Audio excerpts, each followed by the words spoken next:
I don't have to tell you things are bad. Everybody knows things are bad. It's a depression.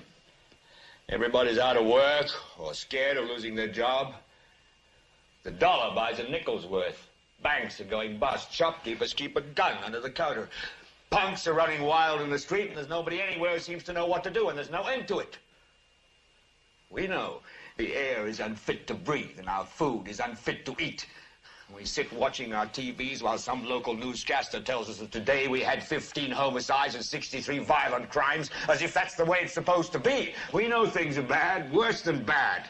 They're crazy. It's like everything everywhere is going crazy, so we don't go out anymore. We sit in the house, and slowly the world we're living in is getting smaller, and all we say is, please, at least leave us alone in our living rooms. Let me have my toaster and my TV and my steel-belted radios, and I won't say anything. Just leave us alone. Well, I'm not going to leave you alone. I want you to get mad. I don't want you to protest. I don't want you to riot. I don't want you to write to your congressman because I wouldn't know what to tell you to write. I don't know what to do about the depression and the inflation and the Russians and the crime in the street. All I know is that first, you've got to get mad. You've got to say, I'm a human being. My life has value.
Good morning, good afternoon, good evening, everybody, and welcome to Global Watchman News. My name is Lori Swan. I hope you my name's Lori Alexander, and I hope you all are doing well. If you are in the live chat, we do ask that you keep it family friendly. There will be moderators in there to make sure that we stay within the terms of service before it's posted on the platform you listening today. If you're new to the channel, welcome. Take a minute, hit that subscribe button, hit that bell, so you know we go live. So I have missed you guys so very much, and I do apologize. If you're around, you know exactly what's going on, and it's been rough. But the light at the end of the tunnel was last night. It was all brought to me, laid out on the table, and I see it for what it is, and I'm going to be okay. I am going to be all right. God definitely was working that day to take me out of the situation. And I have turned it over to him and let God deal with what is happening. So yeah, I want to thank everybody for your prayers because I know without them, I couldn't have done it. I did have a couple low spots, and my girls, you guys, you did me good. You guys brought me up, you held me up, and that's what friends do, and that's what our community does, and I'm so grateful for you guys. So, yeah. So I don't know what's been going on in the world. I really seriously don't. I couldn't even tell you. Okay, I really couldn't even tell you what's going on with the world, and that really kind of solidifies that this was a spiritual thing that, you know, I was the enemy wanted to take my mind off and my eyes off of the things that were happening, and he succeeded for a short period of time. But I know that let's see, Kamala Harris is running for president. I do know that. Let's see, what else? What do I know? That's about it. Yeah, that's really about it. So, how have you guys been? I'm looking at the chat room. I was going to have Ernie come up with me tonight, but this is just going to be quick. I just wanted to just touch base with you guys. Let you know. I mean, it's not over by any means. I'm sure it's still ugly. It really is. Because a certain person, the other half he's on a spin cycle, and it's lather, rinse, repeat. It's just the same over and over and over and over and over again. And guys, listen, if you can't forgive the past, move past the past, it will consume you. It will eat you alive, and your present will not be fulfilled in your present. God can't move you in the present if you're stuck in the past. God can't move you into the future if you're stuck in the past. Okay? You need to let go of things. You need to forgive. You need to deal with it. You need to compartmentalize it into your little files that are in your head and move forward. And if you don't, you are selling yourself short. You are limiting the blessings that God has for you. Okay? And I've had a lot of people telling me that, you know, I need to pray for him and I need to forgive him. I will do that on my own time. I've been through a lot and pushed into probably the darkest corners I've ever been pushed into. And I almost didn't make it out. But I did.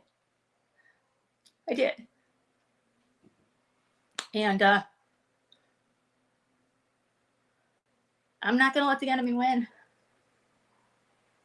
I'm good. I'm safe. I'm working. Made really good money last week. And I did have a problem. The car that I got, I started having headaches, and I didn't really think about it. But so I worked last Tuesday. I worked half a day, and then I worked all day Wednesday, all day Thursday, all day Friday, half a day on Saturday, and then yesterday morning, I got up early. I think I was out of the house by 7. And I figured, you know, Sunday with church and everything, and I stayed right around my area because it's the fares are higher if you stay in this area because everything's so spread out that they have to go further. And I had to take somebody from my area, you know, and I think it was like a 25-mile ride. And as we were going down the freeway, and I had my coffee, all right, I was very well rested. I had a shower. I mean, I was in bed early on Saturday night. Like I said, very well rested. I was literally falling asleep, and I was moving myself. I was drinking my coffee, and it was scary. And so I slowed down, and I got the guy to where we were going, and he said to me, when we pulled up, he says, "Hon, I think you have an exhaust leak." And I said, "Why?" And he said, "Because I have a headache, and you were basically falling asleep." He goes, "And there is an odor." And I said, "Wow, okay." So I got back home, and I tried to contact the company that I had the car from, but they, for some reason, they're closed on Saturdays and Sundays. So I had to wait till this morning. So I could not work at all yesterday. So I contacted them when they opened at 9:00 this morning. They told me to bring the car in, which I did. I had to go fill it up with gas, you know, and do the whole 9 yards, clean it and everything. And I did. I took it in. And tomorrow is when I'm supposed to pay for next week. And so I said to him, the girl, I said, so, and it's weird because, so I get out of the car and I'm walking into the building and I almost passed out. I literally was so dizzy that when I got in there, the guy ran over to me and sat me down. He's like, "Are you all right?" I said, "I'm okay. I'm just really, really dizzy." And so anyways, I when I went up there and was talking to them about trading out the vehicles, and I said, "We're going to have to talk about some sort of compensation for yesterday because I missed a day's work. Not my fault. This is your vehicle." And so they said that they had to wait for the mechanic to get back to them, and that they would. I mean, there would be some sort of compensation. They could see on the app that I didn't work, and then they know why. So that was taken care of. Toughest thing about driving is staying awake. Depends. Depends on the time of day. It depends. It depends on a lot of things. I find it more difficult to stay awake around lunchtime. When I first get in there in the morning, I'm pretty well rested and I'm excited for the day, and it's pretty busy, and so the morning goes quick. And then I usually take a break. I usually take about 30 to 45 minute break. I'll pull into like a Walmart or something, and I'll play on my tablet or get something to eat or something, a drink, and I will sit there like half hour, 45 minutes, depending. And then after that is when I find it difficult to kind of stay awake. So I usually keep a ice cold drink next to me that usually pops me awake and stuff like that. So, and then the drive home, I live 45 minutes away from downtown. So depending on where I drop off, sometimes it takes I've dropped off on the east side of the valley, and it's taken me about 55 minutes to get home. So that's usually a trek there too. But so that's going on. Like I said, really good. I'm safe. Living in a very nice home with a friend of mine. And guys, you don't have to worry because the person that I'm staying with is very well aware of everything that's going on. And she's we've got cameras all through the house, all through the outside. We've got 3 dogs, and her boyfriend is I'm not going to say what he does, but let's just say that law enforcement's aware of everything that's going on. So yeah, let's see what else.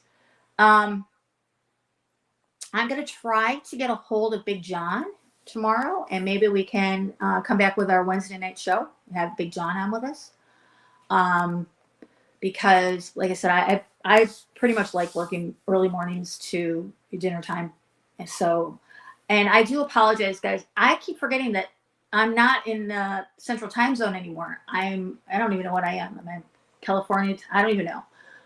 But we're not in the same time zone. So I'm going to have to figure out when I would have to go live here for it to be 9 o'clock Eastern and 8 o'clock Central. So to keep our same times.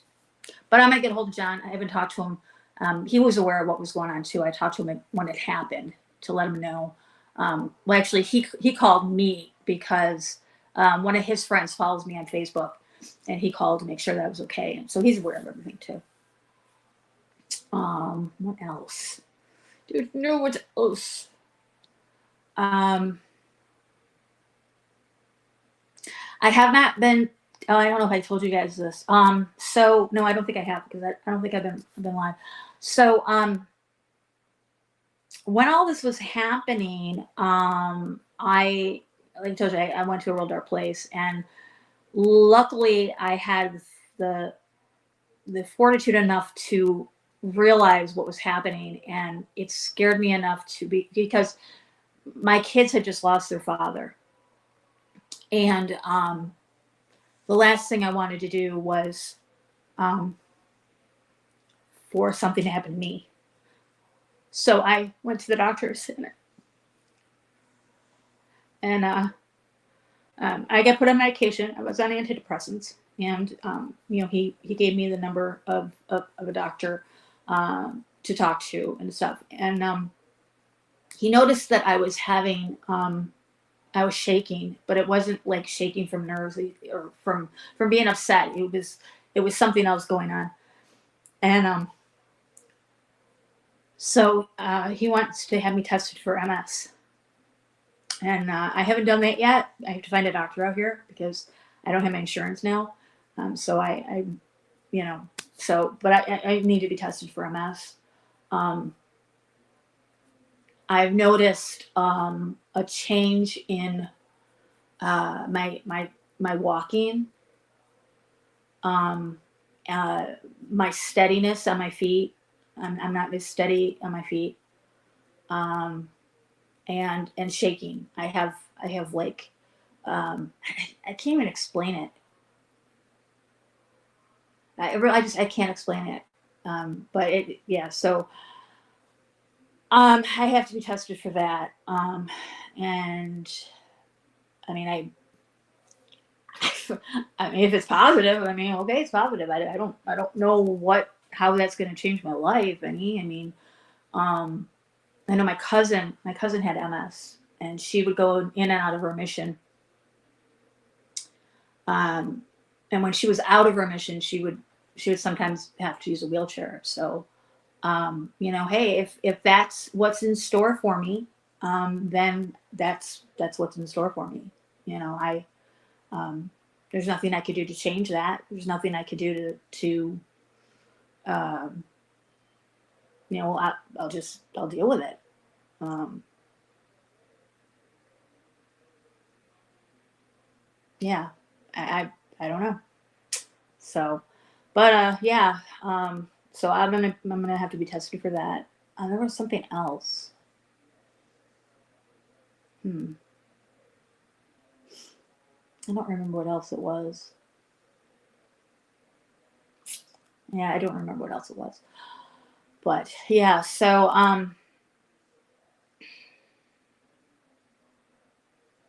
it's hot out here. I ain't gonna lie. I picked a really crappy time to come here. It is hot, and it's usually hot here, but it's been really hot here. Like to the point where people that have lived here for a number of years are saying how hot it is. Normally, if you've lived out here for any length of time, and you're acclimated to it. Anything over 110, you're just like, it's a little bit warmer than it normally is. Now I'm just walking outside and it's just, oh my gosh. Um, so yeah. Oh, I know what the other thing was. So my lupus has now decided to start attacking my skin. Um, that's new. So I need to go back to the rheumatologist and get on some more steroids. I think I don't know, but yeah, that's new. What else? I think that's it. Yeah, I think that's really it. Oh, I've taken a crash course in uh, in researching narcissism and narcissistic abuse and past childhood trauma and how that affects us as adults and how we bring that baggage into our adult life. Learning all of that stuff, and wow, I the past 1, 2, 3 relationships have all been cookie cutters of one another. Literally, you might as well have just taken one out and put the other one in because they are cookie cutters of one another. Um, so I'm learning the the red flags. So should I ever, which I don't foresee it in my future right now, because I have CPTSD now, and the thought of another, I get very panicky um, when I think of being with another person like that. I get very panicky, and so but I am learning the red flags. I'm learning, how to say certain things and how they answer it to know, if it's a yes or a no. And I plan on using. I'm getting a lot of tools in my toolbox. Let me tell you, and I plan on using those tools to the fullest maximum that I can use because I refuse to go through this again. Um, but I also learned that these types of people, men, look for women in a bad relationship to quote unquote save them from. It's almost like, oh, that person's abusing you. He's not doing it right. Let me show you how it's done, kind of thing. So I'm learning that, which is, yeah, that's he quote unquote rescued me. Yeah, he rescued me right from the frying pan into the fire. But so I'm learning a lot of things. I have not been wallowing in my tears. As a matter of fact, uh, just up until the last few days, I haven't really cried. I mean, I cried a couple times, but today, I think it was, or last, was it today? It was this morning. I was talking to somebody who again has been helping me with this, creating a timeline to understand what really happened because I'm being lied to about it. I'm being gaslit basically, and yet other people have the proof, and so we were putting it all together, and I had a breakdown this morning, but it's okay because I wasn't alone. She was there to bring me out of it and to talk me through it. And so, yeah, I have such a great support system. And you guys have been so fantastic. Like I said, I don't know what I would do if I didn't have you guys. There's a lot of people that are condemning me. They're like, she's putting everything up on Facebook. She's airing her dirty laundry. Look, guys, let me just explain something to you. First off, I've always been very transparent when it comes to the community here. I always felt that I cannot very well be the person that I am and do the things that I do if I'm secretive about anything. Okay. With that being said, I am an open book when it comes to just about everything. And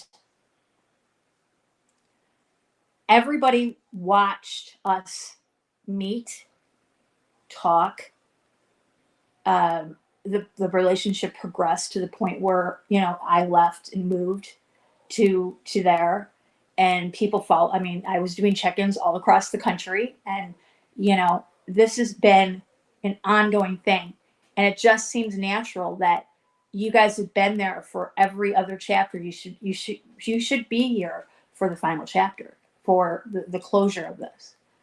And a lot of people, don't understand this. And I've told them, look, you are more than welcome to unfriend me, unfollow me, whatever it is. And I'm encouraging you to do that because I don't want people that can't, that don't have, that they don't support me, that don't, that are going to sit there and judge me, So yeah, that's been, not too many people because for the most part everybody knows everybody, but you get I got 9,300 people following me on Facebook, so you're bound and determined to get some, not only trolls but people that are just just not very nice people.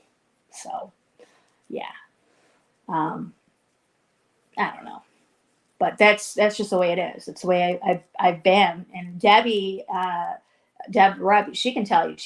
That girl's been with me since 2013. Okay, she's been there since Patrick turned over the keys to the original Exposing Satanic World Government page that had 200,000 people on it. Okay, she's been with me every step of the way, and she knows. I mean, she's seen the things that I've gone through. She knows the things that have been happening. So, and she knows that was my motto. I always stayed transparent. I always put stuff out there because when you get to have 200,000 people on one of the biggest pages on Facebook, you're going to have people coming at you, looking at me under a microscope, trying to find something that they can, out me for. Well, you know what? That's great. I out myself first. That way, there's no question about it. I'm not hiding anything. So that's basically, and it continues like that. Patrick, I know, Patrick. Oh gosh. Oh, what did he went by another name? He was Telly Savalas' son, wasn't he? Or something. I don't know. Something. Oh, that was something else. Oh Lord. That was crazy times. Yeah, that was crazy. I'm really glad our page isn't that big anymore, because that was rough. We said over 200,000 people on the page. We had, I think, 5 or 6 editors. We had 3 or 4 admins. We had people that were writing articles, people that were researching. It was just endless. It was craziness. And back in 2016 was when they did the big purge of all the big pages, and we lost our big page. So, yeah.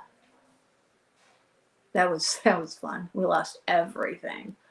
But I'm glad it's small the way it is now, because I don't have to. Rio Savalas. That was his name. Oh my God. Rio Savalas. God bless him. God bless that liar. God. Rio Savalas.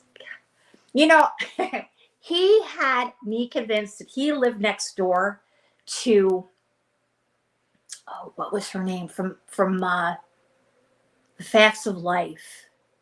She was a little fat girl, and he had me convinced that he lived next door to her in California, and when he went out of town, she took care of his dog. And when we couldn't find him and we were worried about that he had disappeared, I messaged that girl, and oh my God, she had to think I was crazy. Oh Lord. Oh, the good old days, right, Deb? The good old days. Anyways, so all right, guys, I'm gonna get off here. Like I said, just got in. My roommate's in at work. I made stuffed peppers last night or yesterday for dinner. I think I'm gonna warm up some of those, and I'm gonna take a shower and watch some Netflix to go to sleep. And I'm gonna be up about 6 o'clock tomorrow morning. Well, actually, about 5 o'clock. I want to be out of the house by 6, and I want to be in. I think I want to be in Litchfield by 6:15 or 6:20 when they start calling to go to the factories and stuff for work. So, all right, guys, you guys take care. God bless, and hopefully I will see you guys on Wednesday night when we have Big John on with us. All right, you guys take care. I love you, and until next time, remember, eyes open, no fear.